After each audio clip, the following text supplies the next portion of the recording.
పర్యావరణాన్ని ప్రేమించేవాడిగా దాన్ని పరిరక్షించే బాధ్యత కూడా ఈ మన ఎన్డీఏ కూటమి ప్రభుత్వం చంద్రబాబు నాయుడు గారి నాయకత్వాన నాకు అవకాశం లభించడం చాలా చాలా అదృష్టంగా భావిస్తున్నాను. ఇంతకాలం ఎప్పుడు నా సొంతగా చేసేవాడిని, కొంతమందిని మోటివేట్ చేసేవాడిని, కానీ ప్రభుత్వ పరంగా దాదాపు 1 కోటి మొక్కలు నాటడానికి ఒక బృహత్తర ప్రయత్నం చేస్తున్నాం ఈ రోజున.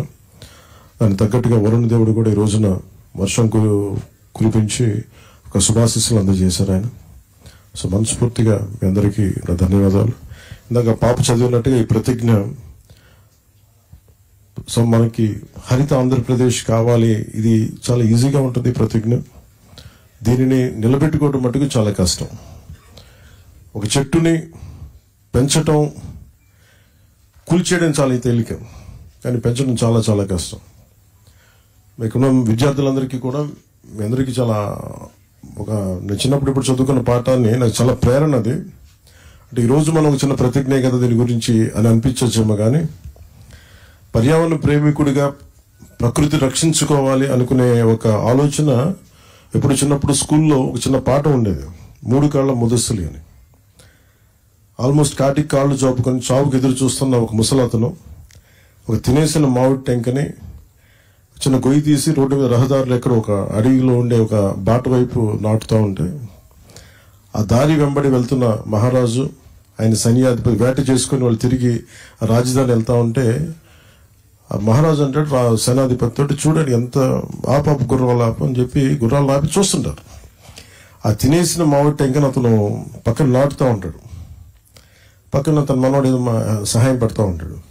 చాలా వెటకారం చేస్తాడు. ఆ పద్యం అంతా ఏంటంటే, 3 కాళ్ళ ముదుసులి, నువ్వు ఎంతకాలం బతుకుతావు అని చెప్పి నువ్వు ఇది నాటుతున్నావు, ఇది పెరిగి పెద్దయి కాటికి కాళ్ళు చాపుకున్న నువ్వు ఒక 20 సంవత్సరాల తర్వాత 14 సంవత్సరాల తర్వాత పెరిగి మామిడి చెట్లు పండ్లు తిందామనైనా ఎంత ఆశ నీకు అనేది చాలా వెటకారం చేస్తాడు.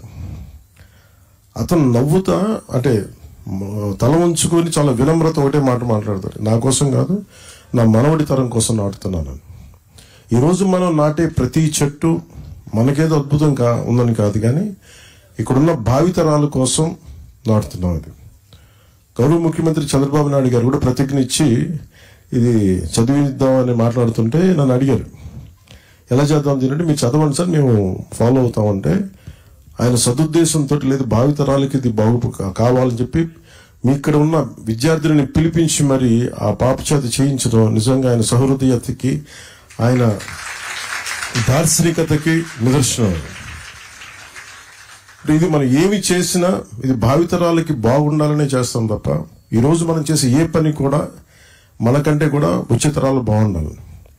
ఆ క్రమంలో ఈ అడవి వాతావరణాన్ని పరిరక్షించుకుంటే తప్ప మనకి మనుగడ లేదు. గౌరవ ముఖ్యమంత్రి గారు చాలాసార్లు రివ్యూ మీటింగ్స్ లో కూడా ప్రత్యేకించి చెప్పింది, మనకి 29% ఉంది మనకి అడవి, మనకి పచ్చదనం, మనకి అది అడవుల ద్వారా కావచ్చు, వనాల ద్వారా కావచ్చు, కానీ దానిని 50% తీసుకెళ్లాలన్న లక్ష్యంతో ఈ చంద్రబాబు గారి నాయకత్వంలో ప్రభుత్వం పనిచేస్తాం. దాంట్లో భాగంగానే ఈ 1 కోటి మొక్కలు వన మహోత్సవ కార్యక్రమాన్ని మొదలుపెట్టాం. ఇది జూన్ జూలైలో మొదలై ఈ మొక్కల నాటే కార్యక్రమం మనకి నవంబర్లో వచ్చే కార్తీక సమారాధన వరకు సాగుతూ ఉంటుంది.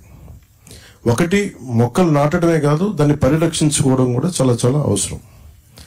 దాన్ని ఎలా చెయ్యాలనేది ఇది ఒక్కళ్ళని చేస్తే సరిపోదు, ఇది మనందరి సమిష్టి బాధ్యతగా తీసుకొని నడిపించాల్సిన అవసరం. కేవలం ప్రభుత్వ శాఖలు, ప్రభుత్వ అధికారులు కాకుండా ప్రతి ఒక్కరూ దీన్ని సమిష్టి బాధ్యతగా మన బాధ్యతని నడిపించాల్సిన అవసరం ఉంది. ఇది దేవాలయాల్లో కావచ్చు, మస్జిదుల్లో కావచ్చు, లేదంటే చర్చెస్ లో కావచ్చు, లేదంటే అడ్మినిస్ట్రేటివ్ బిల్డింగ్స్ లో కావచ్చు, ఎక్కడైనా సరే పచ్చదనం పెరగాలని మనం కోరుకుంటే తప్ప, ఎందుకంటే ఎండ మలమలలాడే ఎండ వచ్చినప్పుడే పచ్చదనం తాలూకు నీడ తాలూకు విలువ తెలుస్తుంది. అందుకని ఖచ్చితంగా మనందరి బాధ్యత, సామాజిక బాధ్యతగా తీసుకోవాలి. గత ప్రభుత్వం ఇష్టారాజ్యంగా చెట్లు కొట్టేశారు. చాలాసార్లు నేను దాని గురించి కూడా మాట్లాడాను. ముఖ్యమంత్రి గారు కూడా దాన్ని చాలా సందర్భాల్లో ప్రస్తావించారు. కోనసీమలో ఒక మాట చెప్తారు, ఒక కొడుకు ఒక చెట్టు పెద్ద కొడుకుతో సమానం, ముఖ్యంగా కొబ్బరి చెట్టుని పెద్ద కొడుకుతో సమానం అంటారు. అంటే అంత బలంగా చెట్టుకి ఇది అరణ్య సూక్తం చదవాలి మనం. అరణ్య సూక్తం చదివితే దాని తాలూకు విశిష్టత, ఒక చెట్టు తాలూకు విశిష్టత ఎలా ఉంటుందంటే దాదాపు 10 మంది సంతానంతో సమానం. ఇంకా నేను సరిగ్గా చెప్పట్లేదు కానీ దాదాపు 10 మంది పెద్ద కొడుకులతో సమానం అన్నట్టుగా మాట్లాడుతుంది. ఒక్క చెట్టు అంత మేలు చేస్తున్నది. అలాంటి చెట్టుని పరిరక్షించుకోవాల్సిన మన బాధ్యత. దానికి రకరకాల విధి విధానాలు ఉన్నాయి. వర్షాకాలంలో మనం జూన్ జూలైలో ప్రారంభించడం, నవంబర్ దాకా వెళ్ళటం. అలాగే ముఖ్యంగా థిక్ ప్లాంటేషన్ కావాలి, తక్కువ వ్యవధిలో అంటే తక్కువ విస్తీర్ణంలో